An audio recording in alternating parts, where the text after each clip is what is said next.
Hello दोस्तों, मैं हूं अनिकेत राज और आप देख रहे हैं द ट्रिक्स वर्ल्ड। आज हम समझेंगे कि भारत या इतिहास का वो सबसे बड़ा मुकदमा जिसने देश के लोकतंत्र को तानाशाही बनने से बचा लिया। और आज केशवानंद भारती बनाम केरल राज्य के केस के बारे में इस वीडियो को समझेंगे। देखते हैं इस केस का महत्व क्या था, जो यूपीएससी और बीपीएससी और अन्य पीसीएस एग्जाम में भर भर के इससे सवाल पूछे जाते हैं। प्रीलिम्स में भी आता है, मेंस में भी आता है। तो बढ़ते हैं आगे। अब आता है केशवानंद भारती बनाम केरल राज्य, जो कि 1973 में ये मामला उठा था। ये क्या था, सबसे पहले समझें। केशवानंद भारती बनाम केरल राज्य केस कब का है, तो 1973 का है। भारतीय कानूनी इतिहास का सबसे महत्वपूर्ण मामला है ये। इस ऐतिहासिक फैसले ने भारतीय संविधान की आत्मा की रक्षा की और न्यायपालिका को सर्वोच्च स्थान दिया। इसका ये महत्वपूर्ण बिंदु समझेंगे, ठीक है। इसमें जानेंगे कि क्या विवाद था, विवाद की जड़ क्या था और कैसे ये सुलझा, उसको भी समझेंगे। सबसे पहले देखेंगे यह मामला मुख्य रूप से संसद की संविधान में संशोधन करने की शक्ति और नागरिकों के मौलिक अधिकारों के बीच का टकराव था, ठीक है। और विवाद की शुरुआत कैसे होती है, तो केरल राज्य सरकार ने भूमि सुधार कानून लाया था, जिसको लैंड रिफॉर्म एक्ट कहते हैं, पास किया था। इसके तहत क्या होता था कि जमींदारों की जमीन छीनकर गरीबों में बांटी जा रही थी। और अब यहाँ पे आता है कि केशवानंद क्या था। जैसे कि हम विवाद कहाँ से शुरू होता है वो समझ लिए कि लैंड रिफॉर्म एक्ट जो कि केरल में आया था, जो कि जमींदारों का जमीन छीन के गरीबों में बांटा जा रहा था, ठीक है। यहां से विवाद की शुरुआत होती है। अब आता है केशवानंद भारती थे कौन, तो वे केरल, देखिए याद रखिएगा, वे केरल के कासरगोड में स्थित एदनीर मठ के प्रमुख थे। और केरल सरकार के कानून के तहत मठ की सैकड़ों धार्मिक जमीन को जब्त कर लिया गया था। तो जब जमीन जब्त कर लिया गया तो यहाँ पे केशवानंद भारती क्या करते हैं कि आर्टिकल 32 का यूज करते हैं, जो कि संविधान में आर्टिकल 32 वर्णित है। वो कहता है कि अगर किसी भी भारतीय नागरिक का मौलिक अधिकारों का हनन होता है, फंडामेंटल राइट्स का हनन होता है, तो वो आर्टिकल 32 के तहत सुप्रीम कोर्ट जा सकता है, ठीक है। तो सुप्रीम कोर्ट के तहत कोर्ट का दरवाजा खटखटाया आर्टिकल 32 के तहत। उन्होंने तर्क दिया कि जो मेरा जमीन जो है वो छीना जा रहा है लैंड रिफॉर्म एक्ट के तहत, वो क्या करता है कि पहली बात तो ये जमीन मठ का है, तो आर्टिकल 25 जो कि धार्मिक स्वतंत्रता की अनुमति देता है, और आर्टिकल 31 जो है संपत्ति का अधिकार को बताता है। तो कहते हैं कि आर्टिकल 31 और आर्टिकल 25 दोनों मौलिक अधिकार के ही अंतर्गत आता है। तो ये कहते हैं कि हमारे मौलिक अधिकारों का उल्लंघन करता है ये एक्ट, लैंड रिफॉर्म एक्ट, ठीक है।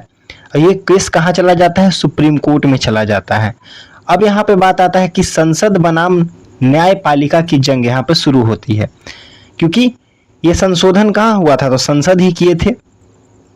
तो इस केस से पहले सरकार, जो कि उस समय इंदिरा गांधी की सरकार थी, तो इस केस से पहले सरकार ने संसद के माध्यम से कई बड़े संशोधन किए थे, ताकि वे न्यायपालिका के फैसलों को पलटा जा सके, है ना। उस समय का जो गवर्नमेंट था, संसद था, बहुत सारे संशोधन किए थे संविधान में, ताकि न्यायपालिका के जो भी न्याय हो, उसको फैसला हो, उसको पलटा जा सके। क्या क्या किया था, तो 24वां संविधान संशोधन हुआ था 1971 में, और 25वां संविधान संशोधन हुआ 1971 में। ये दो संविधान संशोधन किए गए।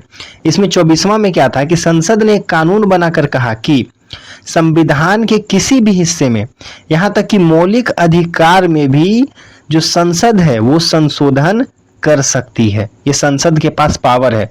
वो कब कहा था, तो 24वां संविधान संशोधन 1971 में यह कहा गया। और 25वां संविधान संशोधन 1971 में यह कहा गया कि संपत्ति के अधिकार को सीमित कर दिया गया, और कहा गया कि यदि सरकार जनहित में किसी जमीन लेती है तो कोर्ट उसके मुआवजे की मात्रा पर सवाल नहीं उठा सकता, ठीक है। यानी कि किसी का भी जमीन अगर जनहित के लिए लेती है तो कोर्ट उसका मुआवजा पे सवाल नहीं कर सकता है। अब बात यहाँ क्या आता है कि सुप्रीम कोर्ट के सामने सबसे बड़ा सवाल यह आता है कि क्या संसद के पास संविधान में संशोधन करने की असीमित शक्ति है ना, अल्टीमेट अनलिमिटेड शक्ति है, ये सवाल खड़ा होता है। जवाब आता है कि सुप्रीम का कोर्ट ऐतिहासिक फैसला आता है यहाँ पर, और फैसला क्या आता है वो भी देख लेते हैं। यहाँ पे आता है कि इस मामले की सुनवाई 13 जजों की बेंच करते हैं, 13 जज मिलके करते हैं, और 13 जज मिलके करते हैं तो ये क्या हो जाता है, यह भारत के कानूनी इतिहास का अब तक की सबसे बड़ी बेंच है, क्योंकि इससे ज़्यादा जो बड़ा बेंच हुआ है आज तक कभी बैठा ही नहीं। तारीख होता है 24 अप्रैल 1973 को फैसला सुनाया जाता है। बहुमत 7-6 में आता है। 7 लोग कहते हैं कि पावर तो है संशोधन करने का और मौलिक अधिकार में भी संशोधन कर सकते हैं, लेकिन जो संविधान के फंडामेंटल स्ट्रक्चर को हानि नहीं पहुंचनी चाहिए। ठीक है, 7 जज कहते हैं, और 6 जज कहते हैं कि चूंकि संसद को जनता चुन के भेजी है तो किसी भी चीज पर संशोधन कर सकती है, चाहे वो फंडामेंटल स्ट्रक्चर ही क्यों ना उससे हानि हो रही। वो 6 जज वो कहते हैं, बाकी 7 और 6 में बहुमत आता है। अब मुख्य न्यायाधीश इस समय कौन रहते हैं, तो एस.एम. सीकरी रहते हैं। एस.एम. सीकरी यहाँ पर मुख्य न्यायाधीश रहते हैं। अब प्रमुख बिंदु समझ लेते हैं कि संसद की शक्ति को माना। सबसे पहले ये बात है कि कोर्ट ने क्या कहा, तो कोर्ट ने कहा कि संसद को संविधान के किसी भी हिस्से, यहाँ तक कि मौलिक अधिकार सहित में संशोधन करने का अधिकार है, लेकिन यहाँ पे बेसिक स्ट्रक्चर की बात कही गई है ना। लेकिन कोर्ट ने ये एक ऐतिहासिक लक्ष्मण रेखा खींच दी। कोर्ट ने कहा कि संसद संविधान में ऐसी कोई संशोधन नहीं कर सकती जिससे संविधान का मूल ढांचा यानी कि बेसिक स्ट्रक्चर नष्ट या फिर विकृत होती हो। यानी फंडामेंटल राइट्स में भी वो संशोधन कर सकता है, लेकिन जो बेसिक स्ट्रक्चर है यानी कि जो पिलर है संविधान का, उसको नष्ट नहीं कर सकता है, उसको हानि नहीं पहुंचाया जा सकता। ये सुप्रीम कोर्ट का कहना है। अब न्यायिक समीक्षा क्या होता है, तो कोर्ट ने स्पष्ट किया कि संसद द्वारा किया गया कोई भी संशोधन सही या गलत, इसका अंतिम फैसला कौन करेगा, तो अदालत करेगा। ठीक है, कोई भी संशोधन करेगा उसको वैध घोषित या अवैध घोषित कौन करेगा, तो सुप्रीम कोर्ट ही करेगा, यानी कि न्यायालय ही करेगा। इसी को कहते हैं जुडिशियल रिव्यू, यानी कोई भी संशोधन पास करने से पहले या फिर पास होगा या नहीं, लास्ट में अदालत देखेगी। अब यहाँ पे बात आता है बेसिक स्ट्रक्चर, तो वो है क्या बेसिक स्ट्रक्चर, जिसका नाम इतने बार ले रहे हैं मूल ढांचा, वो है क्या। तो इसके बारे में एक छोटा सा समझेंगे एग्जाम्पल के माध्यम से। मान लीजिए कोई एक घर है, तो अब एक घर में क्या कर सकते हो, तो रेनोवेशन करवा सकते हो, माने रंग रोगन, कमरे बदलना, ये सब कर सकते हो, लेकिन आप उस घर की नींव यानी कि पिलर्स को नहीं तोड़ सकते। क्यों? क्योंकि अगर पिलर्स को तोड़ दोगे तो क्या हो जाएगा, घर गिर जाएगा। और संविधान की यही नींव है, मतलब मूल ढांचा ही नींव है। ठीक है, और इसी को जो पिलर है ना उस संविधान का, उसी को मूल ढांचा कहा गया। तो आता है कि ये कौन कौन से शब्द है, मूल ढांचा कौन क्या क्या है। तो सुप्रीम कोर्ट जो है मूल ढांचे की कोई निश्चित परिभाषा नहीं दिया है, लेकिन कुछ ऐसी विशेषताओं को गिनाया है जो संविधान की नींव है, जिसे संसद कभी नहीं बदल सकते। जैसे कि संविधान की सर्वोच्चता, लोकतांत्रिक और गणतांत्रिक शासन प्रणाली, धर्मनिरपेक्षता, शक्तियों का पृथक्करण, देश की संप्रभुता और अखंडता, और स्वतंत्र न्यायपालिका और न्यायिक समीक्षा। ये कुछ मूल ढांचा बताया गया है सुप्रीम कोर्ट के द्वारा।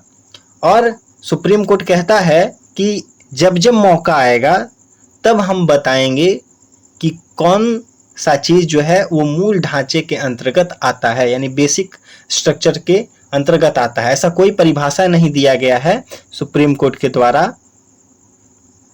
कि बेसिक स्ट्रक्चर है क्या। ठीक है, ये बार बार वही संशोधन करके या वही देख के बताएगा। तो आज का हमारा वीडियो यहीं तक होने वाला है। आशा करते हैं कि आपको केशवानंद बनाम केरल राज्य जो केस है वो समझ में आया होगा।